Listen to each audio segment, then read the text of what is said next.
Welcome back to the Battle Camp. So, some breaking news this evening, late afternoon, morning, wherever you are, whatever the time is. WBC have ordered an interim title fight in the heavyweight division between one Dominic Breazeale and Dillian Whyte. So this came out of the blue a little bit for me because Dominic Breazeale's been the mandatory challenger for the heavyweight title since November 2017, according to the press release WBC put out on their website. I'll put a link to that in the description of this particular video, so you can read it for yourself. But yeah, Dominic Breazeale's been the mandatory challenger for since November 2017, and he's basically just been sat on the sidelines and kind of. I'm pretty sure that wasn't a fart. That was me thinking. That was a noise I made with my lips. But I'm pretty sure, whilst Dominic Breazeale was the mandatory challenger, Deontay Wilder fought Luis Ortiz, and then obviously he fought Tyson Fury. I might be wrong about Luis Ortiz, but he definitely fought Tyson Fury. So the WBC made allowances for other fights to happen whilst Dominic Breazeale was mandatory challenger. And they kind of touch on that a little bit in the press release where they mentioned that they made allowances to make it easier for a fight to happen between Anthony Joshua and Deontay Wilder. But I don't know how Luis Ortiz and Tyson Fury fit into that equation. I don't know really what the fucking rules are, to be honest, with all of this stuff. It just seems it's not even like the WBC have one set of rules and the IBF have one set of rules and WBO have one set of rules. It just feels like they all kind of just make shit up as they go along. The only governing body that seems to be a bit strict on stuff is the IBF. They don't tend to mess their... Once you're in a mandatory position, you're highly likely to get your title shot in whatever time frame they specify as part of their guidelines. But anyway, this isn't about moaning about the governing bodies. It's about Dominic Breazeale and Dillian Whyte, obviously.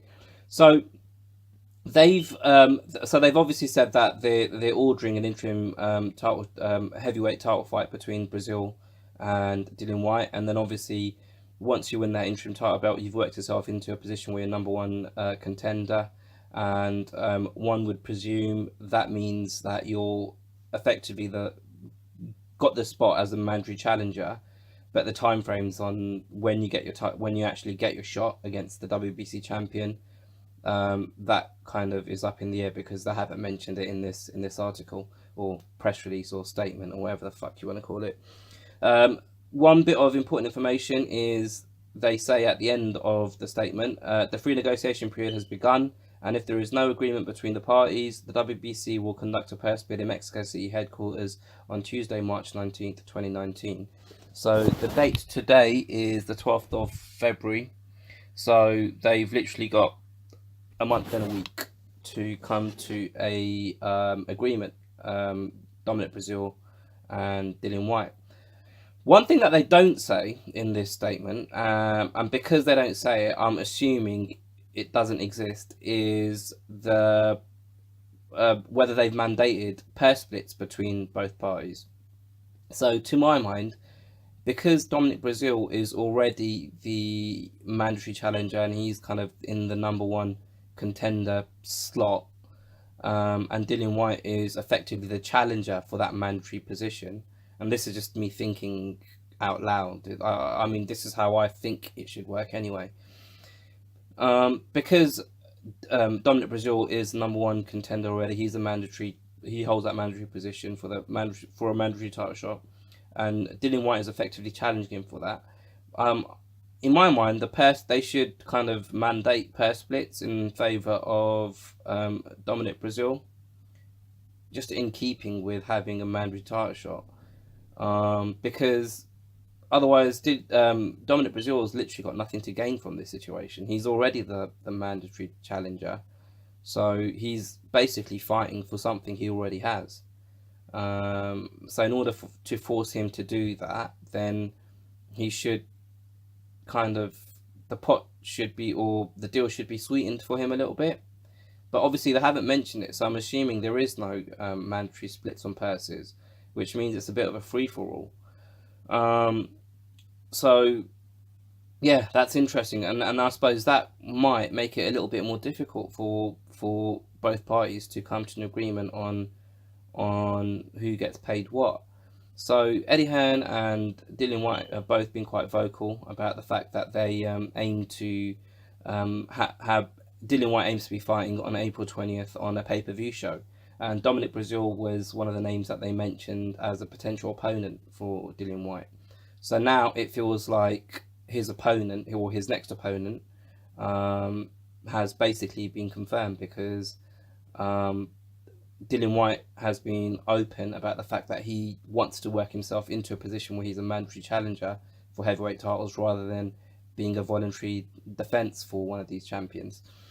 So he's literally one step away from that goal, and Dominic Breazeale is the thing that kind of stands in his way. And this is a very, very, very winnable fight for Dillian Whyte, in my opinion.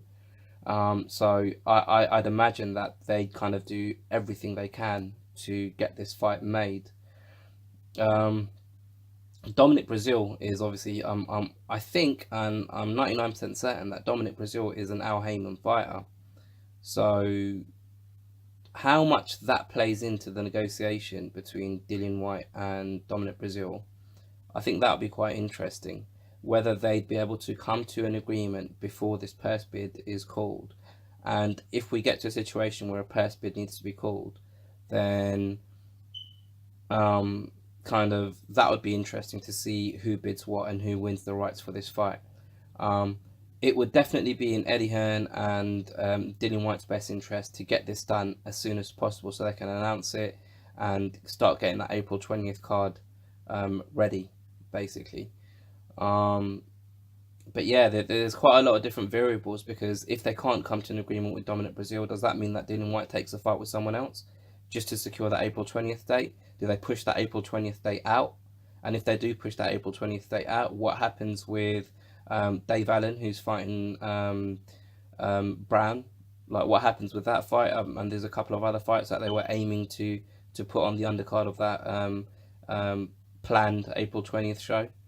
So there's a lot of things that are up in the air at the moment, but one thing that we do know is this will help kind of clear the picture a little bit, at least within the rankings for the WBC, and it will kind of give the heavyweight division some direction. So, just for argument's sake, say all the negotiations are done and things are agreed, and Dillian Whyte fights Dominic Breazeale on April 20th. For argument's sake, let's just say that happens. And then Tyson Fury and Deontay Wilder fight in May, or whenever they're gonna fight. Then that means potentially there's nothing stopping a title fight between the two of them, between the two winners of those two fights, by the end of the year. So yeah, so there's a bit more clarity around the WBC division, and the fact that they kind of lodged in this, or they kind of mandated and they made it a mandatory fight between a rematch between Tyson Fury and Deontay Wilder. That kind of wasn't part of any scenario before they fought in December. Now we're here, and it's happening. I think they're trying to kind of do some work to clear up some of the mess that decision they made has caused, if that makes sense. Yeah, so it'd be interesting to see how things unfold in the next couple of weeks, and hopefully we can get this fight scheduled, and these two get in the ring and face off with each other in the coming months. I mean, I haven't really seen much of Dominic Breazeale. I mean, I know he's got a decent record. What is it? They said it here, 20-1, and that one was against Joshua. I didn't really see much of Breazeale against Joshua. He was kind of outclassed and knocked out.